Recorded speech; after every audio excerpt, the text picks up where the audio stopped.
Escuchamos, Vamos a asambleísta. escuchar la intervención del legislador Esteban Melo. Muchísimas gracias, señor presidente. Yo lo primero que quiero hacer referencia es a los antecedentes a través de los cuales, desde la nueva ley orgánica de la función legislativa, la reformada, nos encontramos en este momento. Miren, compañeros asambleístas, en la sesión extraordinaria 2020-21-049 de la comisión realizada el 24 de marzo, con 9 votos a favor se aprobó un informe que recomendaba el juicio político. Y bueno, pues posteriormente, a través de otra sesión, los compañeros asambleístas del Partido Social Cristiano y sus aliados de Creo en la candidatura del señor Guillermo Lasso, pues modificaron su postura. Esto llena de sospechas por una sencilla razón. No vale, no sirve que nos digan el día de hoy que simplemente pues los argumentos no eran lo suficientemente fuertes, porque eso lo podían haber hecho en la primera votación. ¿Qué pasó en el camino? Desgraciadamente nos llena de sospecha, a mí particularmente, y creo que a todo el pueblo ecuatoriano. Pero por otro lado también hay que recordar que el hecho de que pase al Pleno de la Asamblea Nacional no significa ya la condena del funcionario, sino que en el propio Pleno de la Asamblea Nacional se podía verificar, se podía constatar si existían o no los argumentos necesarios para que el juicio político sea favorable o si simplemente se archivaba a través del Pleno. No sirve entonces esa argumentación a través de la cual se pretende vender que se votó en su momento, no sé, sin pensar o porque no había suficiente argumentación jurídica, cuando en realidad se votó a favor. Si no había suficiente argumentación jurídica en su momento, pues simplemente no votaban a favor. Había suficiente argumentación jurídica. Desgraciadamente, la violación de los derechos de los trabajadores en el Ecuador por parte del gobierno de Lenín Moreno, por parte de sus señores ministros, ha sido una constante que desgraciadamente y con dolor le hemos vivido. Miren, la pandemia ha sido bastante dura con el pueblo ecuatoriano, ha sido bastante dura con nuestros familiares. Señor presidente, usted y yo hemos vivido dramas aquí en nuestras propias familias, pero ha sido también bastante dura con el pueblo ecuatoriano y con su trabajo.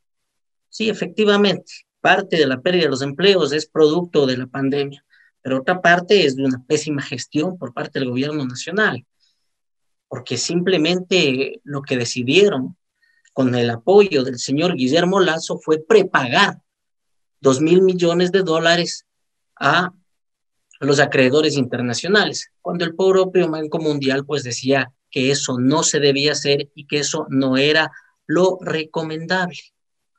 Miren, compañeros asambleístas, lo que necesitamos en el Ecuador es un baño de verdad, y un baño a través del cual los ecuatorianos sí puedan ver cuál es el comportamiento de sus legisladores, cuál es el comportamiento de las bancadas y cuál es el comportamiento que históricamente tienen los distintos partidos, movimientos políticos, porque si alguien quiere llegar a la presidencia de la República, viene a través de un proceso y de un pasado. Y sí, la bancada de Creo apoyó la ley humanitaria, que de humanitaria todos sabemos que tiene solo el nombre, que ha servido simplemente para afectar los derechos de los trabajadores. Díganme qué oportunidades ha generado, o bien a los trabajadores o al sector empresarial completo, no a los grupitos amigos del gobierno que han sido beneficiarios o que finalmente terminan poniéndose las vacunas VIP y que dejan de lado a todo el pueblo ecuatoriano. Miren, nosotros en la Comisión de Fiscalización hacemos un trabajo serio.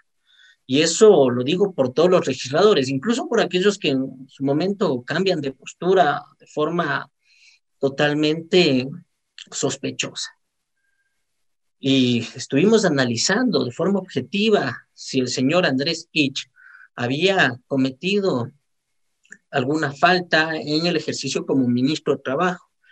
Y bueno, pues en las conclusiones está más que claro que sí, así había sido. Y le recuerdo una cosa, no hay que tener muchos argumentos para saber si hubo incumplimiento de funciones, basta con un único incumplimiento de funciones para que sea favorable el juicio político. Pero ¿qué es lo que tenemos? Tenemos que se negó la designación de un inspector de trabajo para la realización de la potestad fiscalizadora. Señores, el artículo 545 del Código del Trabajo determina que los inspectores de trabajo son quienes tienen la atribución para realizar las inspecciones en los lugares de trabajo y elaborar los correspondientes informes. El momento en el cual el ministro de Trabajo negó mediante oficio su designación, desconoció por un lado la capacidad fiscalizadora de la Asamblea Nacional, establecida en el artículo 120, numeral 9 de la Constitución de la República, que determina que esa es una atribución de la Asamblea Nacional, y por otro lado, pues, simplemente decirles que incumple la función emanada de una norma, negando con coherencia, con lógica y con seguridad jurídica la existencia de productos de incumplimiento de las obligaciones. El negar información de primera mano a los asambleístas. Y no sirve que primero dijeron que habían dado la información y luego rectifican y nos dicen que no, la han dado a destiempo. Si la dan a destiempo, también están incumpliendo con la norma y con la ley. Por otro lado, las acciones u omisiones dentro del caso de los trabajadores de la fábrica, el que el Ministerio de Defensa haya militarizado la empresa y que la Dirección Regional del Trabajo no haya fijado la modalidad de servicios mínimos, bueno, pues simplemente lo que hizo como consecuencia es que los trabajadores no pudieran ejercer su derecho a la huelga frente a la inacción por parte del Ministerio del Trabajo, pues se incumplió la obligación legal de garantizar a los trabajadores dicho derecho.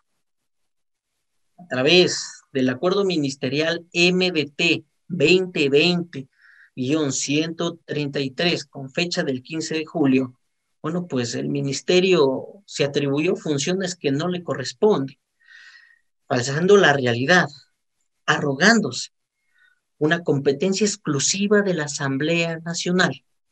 Ante esto se violenta la norma y el derecho. Miren, la no protección de las personas en condiciones de vulnerabilidad a través de los acuerdos ministeriales, el MDT 2020-172 y el MDT 2020-173 de fecha del 9 de septiembre, simplemente nos llevan a otro incumplimiento. Miren, con fecha del 9 de septiembre, el ministro Andrés Sich expidió las directrices del registro de movilidades de acuerdos laborales establecidos en el capítulo 3 de la Ley Orgánica de Apoyo Humanitario y expidió también las directrices de aplicación en el sector público de la reducción emergente de la jornada de trabajo establecidos en la misma ley.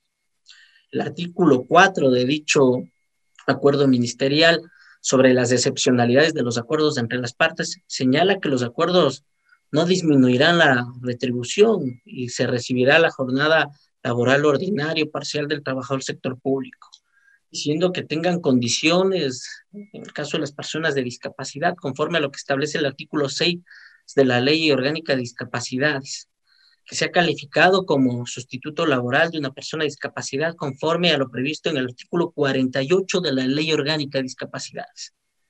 El artículo 6, el artículo 8 del acuerdo ministerial, disculpen, sobre las excepciones de la reducción emergente de la jornada de trabajo, señaló claramente que no se podía aplicar a dichas personas. Bueno, pues, desgraciadamente, sí se aplicó. Emitir estos acuerdos incumple su función al omitir las exclusiones de todas las personas establecidas en el artículo 35 de la Constitución de la República, que es adultos mayores, mujeres embarazadas, personas que adolezcan de enfermedades catastróficas o de alta complejidad, asimismo como personas en situación de riesgo, víctimas de violencia doméstica y sexual y víctimas de desastres naturales o antropogenéticos.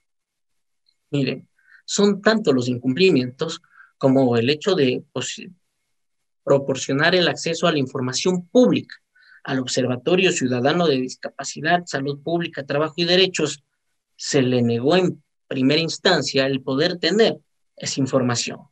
Pero aquí también juega la pertinencia. El momento en el que se está violentando un derecho es necesario que se actúe de forma inmediata porque el bien protegido puede desaparecer rápidamente. Yo escuché una intervención de una legisladora decir que, bueno, en el caso de Explocen ahora ya habían llegado a un acuerdo y que ya no pasaba nada. No, señores, el momento en el que se viola un derecho se ha violado. No existe una reparación porque simplemente ya se llega a un acuerdo. Debe existir la reparación como tal de lo que se violentó y luego también llegar al acuerdo. Si no, simplemente es una burla para los trabajadores y trabajadoras. Señores legisladores, miren, la responsabilidad política nuestra de conformidad a los artículos establecidos en la Constitución de la República, artículo 131 y el 78 de la Ley Orgánica de la Función Legislativa, nos señalan claramente que el juicio político puede proceder, pero ante todo, lo que debemos tomar conciencia es que el pueblo ecuatoriano nos está mirando. Y sí, sí, debemos pronunciarnos de forma inmediata, porque las respuestas deben ser prontas para el pueblo ecuatoriano. Y sí, sí, para poder elegir libremente y para poder elegir con conciencia. Señor presidente, no retrase usted la votación, sino que todo el pueblo ecuatoriano sepa quiénes están con los trabajadores y quienes están socapando al peor gobierno de la historia y quienes han sido, bueno, pues los que han cogobernado con el señor Moreno. Muchísimas gracias y muy buena tarde. Hemos escuchado ya al asambleísta Esteban Melo. La palabra asambleísta Absalón Campoverde. El asambleísta Esteban Melo reconoció que parte de la pérdida del empleo en el país es fruto de la pandemia derivada de la presencia del coronavirus COVID-19, pero que la otra mitad es responsabilidad del gobierno. Gracias, dijo. señor presidente. Vamos a escuchar ahora al asambleísta Absalón Campoverde. Agradecerle a usted y a todos y saludarlos a los colegas asambleístas. En efecto, aquí se han dicho